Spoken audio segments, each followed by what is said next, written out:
शख्स बनने में 9 महीने लगते हैं पर शख्सियत बनने में उम्र लग जाती है। नमस्कार दोस्तों, मैं अभिषेक शर्मा आपका हार्दिक स्वागत करता हूं हमारे खास कार्यक्रम शख्सियत में। जी हाँ, हमारे खास कार्यक्रम शख्सियत में। और स्टूडियो में हमारे साथ मौजूद हैं मध्य प्रदेश के भिंड जिले के भारतीय जनता युवा मोर्चा के जिला उपाध्यक्ष विश्व प्रताप सिंह। विश्व जी, स्टूडियो में आपका बहुत बहुत स्वागत है। Thank you. विश्व जी, मेरा सबसे पहला सवाल आपसे यह है कि राजनीति में आप आए कैसे? क्या छात्र राजनीति का आप हिस्सा रहे हैं? इस पर विस्तार से बताइए। सबसे पहले आपका बहुत धन्यवाद जो आपने मुझे यहाँ बुलाया। छात्र राजनीति में मैं शुरुआती से रहा जी। और मैं राजनीति के कहा जाए तो जब मैं अपनी स्टडी कंप्लीट करके भिंड आया तो मैं अपने घर में देखता था जिस तरीके से मैं अपने दादाजी को, मेरे पिताजी, मेरे ताऊ जी, और शुरुआती से ऐसे ही माहौल में मैं पड़ा बड़ा हुआ हूँ कि वहाँ समाज सेवा बहुत ही दिल से और बहुत मन से सभी बढ़ चढ़ के करते हैं। जी। मैं अपनों के बीच में इस तरीके से, उनकी सेवा भाव से और उनकी सेवा में इस तरीके से लगा कि मुझे खुद नहीं पता चला जी। कि कब मैं राजनीति में आ गया। जी। और आज भी सेवा भाव कुछ इस तरीके से है कि आज भी अगर मुझे कोई भी मददगार देखे तो मैं तुरंत उसकी मदद बिना कुछ सोचे और एक कर्तव्य जो मेरा है उसे निभाता हुआ तुरंत किसी भी ज़रूरतमंद की उसकी सेवा करता हूँ। और उसको राजनीति में ना रखते हुए एक मेरा एक खुद का पॉइंट ऑफ व्यू है कि मैं, मेरे अंदर ही ऐसी जी। एक जिज्ञासा है जो मैं घर में देखता आया हूँ, वो मैं निरंतर आगे उसको और गति दे रहा हूँ। विश्व जी, इसी बात पे मेरा आपसे दूसरा सवाल यही रहेगा कि आप राजनीतिज्ञ तो हैं पर आप एक अच्छे समाज सेवी के रूप में भी जाने जाते हैं। तो एक राजनीतिक के तौर पर समाज सेवी के क्या क्या कर्तव्य हैं, ये आप हमें बताइए।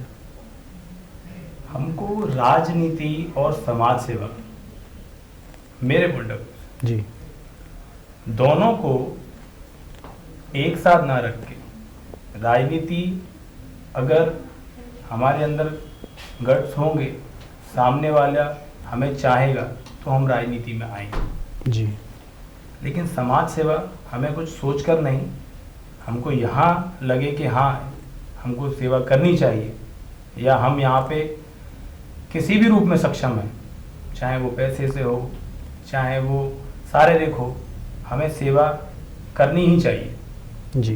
ये मैं ही नहीं, मेरा इस मीडिया के माध्यम से सबसे कहने का यही तात्पर्य है कि सेवा भाव सभी अपने अंदर रखें और समाज सेवा को ज़्यादा मद्देनजर रखते हुए समाज सेवा की ओर अग्रसर रहें। जी। तो विश्व जी, क्या समाज सेवा राजनीति का कहते हैं एक दूसरा पहलू है या राजनीति करने के लिए कोई रास्ता खोलता है? नहीं, मैं ये नहीं कहूँगा कि रास्ता खोलता है। राजनीति मैंने किसी सोचकर नहीं करी कि मुझे राजनीति करनी। जी। ये तो मेरे अपनों का इतना स्नेह और इतना प्यार मिला कि मैं कुदरती ही राजनीति में आ गया। और मैं सच बताऊं कि मुझे खुद नहीं ऐसा एहसास हुआ कि मैं कब राजनीति में आया।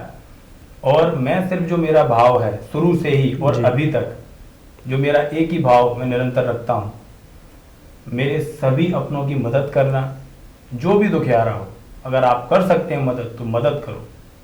ये मेरा एक खुद का मेरा नज़रिया है जो मैं हमेशा आगे रखता हूँ। जी, बहुत अच्छा भाव है आपका। आप समाज सेवा के साथ साथ खेलों को भी बढ़ावा लगातार दे रहे हैं। तो आप जिस तरह से आप खेलों को बढ़ावा दे रहे हैं, तो आपने किन किन खेलों को ज़्यादा बढ़ावा दिया है?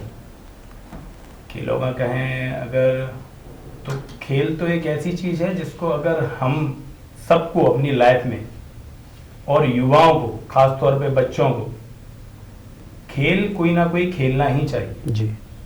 ये हमारे शारीरिक रूप से आज बेहद ज़रूरी है। हम धीमे धीमे देखते आ रहे हैं बच्चों के आउटडोर गेम्स एक तरीके से ना के बराबर हो गए, वो सभी इंडोर गेम्स ही खेल रहे हैं। जी। तो हमको जितना हो सके खेलों के प्रति खुद भी जागरूक हों और अपने बच्चों को, अपने आस पड़ोसियों को जितना हो सके खेलों के प्रति जागरूक करें, क्योंकि खेल अगर हम कोई भी खेलते हैं तो हम खुद भी फिट रहते हैं और हमारे ग्रामीण क्षेत्र में कई ऐसी प्रतिभाएं हैं जो हमारे देश में अपने गांव का नाम और पूरे देश का नाम रोशन कर रही हैं। जी। मेरे भिंड में ही कई ऐसी प्रतिभाएं हैं जिन्होंने भारत को गोल्ड मेडल दिलाया। अभी कुछ ही दिन पहले कैनो काइकिंग से हमारे 3 मेडल भारत को जिताए हैं, वो भिंड के ही वो प्लेयर थे। तो मुझे बड़ा प्राउड होता है कि मैं एक ऐसी जगह से परिचय रखता हूँ कि यहाँ देश का नाम रोशन करने वाले भी छात्र रहते हैं। और मुझे तो आशा है कि पूरा देश हमारा खेले और खेल के माध्यम से पूरा विश्व में भारत का नाम रोशन हो रहा है और अच्छे से नाम रोशन करें। विशु जी, खेल को जैसे आपने बताया कि आप खेल को बढ़ावा दे रहे हैं, खेल के लिए आज लोगों को जागरूक कर रहे हैं, तो क्या आपने भी ऐसा कुछ किया है कभी? खेल के लिए अगर मेरा आप सुने तो मैं खुद एक वॉलीबॉल प्लेयर हूँ जी। मैं स्विमिंग में अपने प्रदेश को मैंने सिल्वर मेडल दिलाया जी। तो खुद ही मुझे खेल से इतना लगाव है कि मुझे उसकी कीमत पता है कि खेल हमारे लाइफ के लिए कितना जरूरी है। बिल्कुल। और बढ़ावे के लिए तो मैं अपने भिंड शहर में और उन खेलों के जरिए जो मैंने बढ़ाए हैं भिंड में, जिनको बढ़ चढ़ के मैं लोगों का साथ देता हूँ, मेरी इच्छा है कि पूरा प्रदेश, उत्तर प्रदेश, ये सभी बढ़ चढ़ के खेलों के प्रति जागरूक हों। जी। इंडोर गेम्स में इतना ध्यान ना दे के अब आउटडोर गेम्स के लिए आएंगे जी। तो शायद हमारा देश और प्रदेश खूब नाम रोशन करेगा। जी। विशु जी कहते हैं कि रक्तदान महादान होता है और आपने भी कई रक्तदान शिविर का आयोजन कर रक्तदान किया है, और सबसे खास बात यह है कि आपने अपने जन्मदिन पर रक्तदान करते हैं। तो हमारे दर्शकों के लिए ऐसी कोई बात जो उन्हें रक्तदान करने के लिए प्रोत्साहित करे? देखिए, मैं पिछले 8 साल से जिस दिन मेरा जन्मदिन होता है, मेरी पहली सुबह तब होती है जब मैं अपनी रक्तदान करता हूँ। और ये मुझे प्रेरणा, रक्तदान आप एक बार करके देखिए तो शायद मुझे कहने की ऐसी आवश्यकता नहीं पड़ेगी। आपको खुद से लगेगा कि मैं कोई ऐसा कार्य करके आया हूँ कि मैं सही मदद, हमारे रक्त से शायद हमने किसी की जीवन बचाने का काम किया है। जी। और जीवन दान देना शायद सबसे बड़ा दान है। बिल्कुल। और रक्तदान के लिए अगर हमारे रक्त से किसी की भी जान बच रही है तो शायद हमारे जीवन का सारा कर्जा शायद हम ईश्वर को चुकाने लायक बने रहें। जी। और ईश्वर का ये काम है कि वो हम थोड़ा सा क्षण भर अपने रक्त से किसी जरूरतमंद की मदद कर सकते हैं। मेरा तो आप सबसे आग्रह है कि रक्तदान के लिए कतई ना सोचें, सीधे जाएं और अपना रक्तदान जरूर करें। अगर आप देने योग्य हैं तो शायद आपके रक्त से किसी ऐसे की जान बचे जो शायद बेहद जरूरतमंद है। बिल्कुल सही बात कही कि एक रक्तदान से आप 3 जिंदगियां बचा सकते हैं। विशु जी, मेरा आपसे अगला सवाल है, पर्यावरण को लेकर आप बहुत सजग रहते हैं। आपने वृक्षारोपण अभियान के तहत हजारों पेड़ लगाए हैं, इस पर आपका क्या कहना है? पर्यावरण को तो लेके हमको जितना आगे आना चाहिए, हमें उतनी वृक्ष लगाने चाहिए। जी। एक कर्जा है हमारे ऊपर प्रकृति का जो हमको चुकाना चाहिए। जी। हम सांस लेते हैं पेड़ों से, शायद बचपन में हमने गलती से कुछ पेड़ तोड़े जरूर होंगे, लेकिन आज जब हम समझदार हुए हैं हमने लगाए नहीं होंगे। जी। तो मेरा एक आग्रह है, आप अपने जीवन में 10 पौधे अवश्य लगाएं और उनको एक बच्चे की तरह पाल पोस कर बड़ा भी करें। वृक्ष को लगा के उसको भूलें ना। जी। कई बार होता है कि हम नर्सरी से लाके एक बच्चे जैसे वृक्ष को बाहर लाके उसको मार देते हैं, उसका देखभाल नहीं करते। तो शायद मेरा यही कहना है कि वृक्ष के लिए सब जागरूक हो जाएं, क्योंकि आप देख रहे हैं कितना ज़्यादा पॉल्यूशन, इतना ज़्यादा पॉल्यूशन कि शायद अब हमारा सांस लेना भी दुश्वार हो जाता है। आप दिल्ली में जाके देखिए जी। कि वहाँ पे कोने कोने में वृक्ष लगाने की अब मुहिम देख रहे हैं। शायद यही वृक्ष अगर ना काटते तो ऐसी नौबत नहीं आती। मैंने अपने भिंड शहर में बहुत बड़े स्तर पे वृक्षारोपण का आंदोलन चलाया है और निरंतर वह चालू रहेगा। मैं उत्तर प्रदेश वालों से भी यही कहना चाहूँगा, आप लोग बढ़ चढ़ के वृक्ष लगाएं। अगर आज हम वृक्ष लगाएंगे तो कल वो वृक्ष आपकी ही सेवा करेगा और हमें उसका कर्जा भी चुकाएंगे। विश्व जी, आगे आप राजनीति में अपना किस तरह का भविष्य देखते हैं और कौन सा चुनाव लड़ना चाहेंगे अगर पार्टी आपको मौका दे तो? अभिषेक जी, राजनीति, मैं जिस पार्टी से बिलोंग करता हूँ जी, वो विश्व की सबसे बड़ी पार्टी है, भारतीय जनता पार्टी।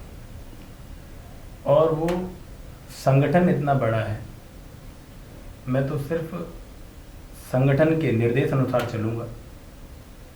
मेरा जो कार्य है वो निरंतर इसी गति से सदैव प्रयासरत रहूँगा, लगा रहूँगा। लेकिन मेरा संगठन अगर मुझे जो भी दायित्व देगा जी, जो भी मुझे इलेक्शन की कहेगा, उसका मैं निर्वहन करूँगा।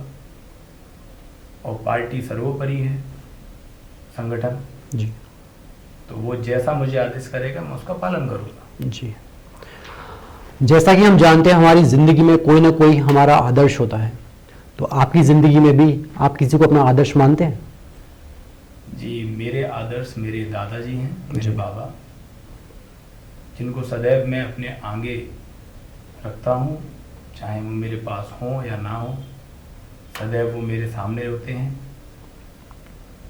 मुझे उनका आशीर्वाद सदैव साथ होता है। जी, और मेरे दादाजी आज भी निरंतर सेवा कार्य में शायद मुझसे भी ज़्यादा गति से आगे रहते हैं। जी, वही मेरे, आप ये मानिए, वही मेरे मार्गदर्शक और वही बिल्कुल। मेरे आइडल है। अगर हम राजनीति की बात करें तो किस हमारे नेता को आप अपना आदर्श मानते हैं? किसकी राह पर आप चलते हैं? अगर आप आदर्श माने तो मैं कहूँगा कि माननीय प्रधानमंत्री जी मेरे आदर्श हैं, जी, जिन्होंने फर्श से अर्श तक की राजनीति जी, की है।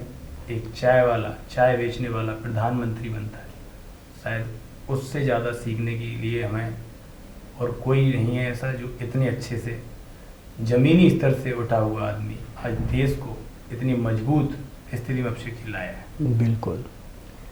पूरे कोरोना काल में 2 साल तक पूरे देश को, ऐसा कोई भी देश नहीं है जिसने बैठा के खिला पाया हो। जी। माननीय प्रधानमंत्री मोदी जी के नेतृत्व में जो हमारा देश आज मजबूत है, मुझे गर्व होता है ऐसे प्रधान सेवक पे, जिन्होंने हमारी सेना और कोरोना जैसी महामारी में वैक्सीनेशन पूरे विश्व में शायद फ्री नहीं लगाया गया, लेकिन हमारे भारत देश में फ्री वैक्सीनेशन लगाया गया। जी, ऐसे प्रधान सेवक से मैं बहुत ज़्यादा, मेरे आइडल हैं, मैं उनको बारंबार धन्यवाद देता हूँ। जी, बहुत बढ़िया विश्व जी।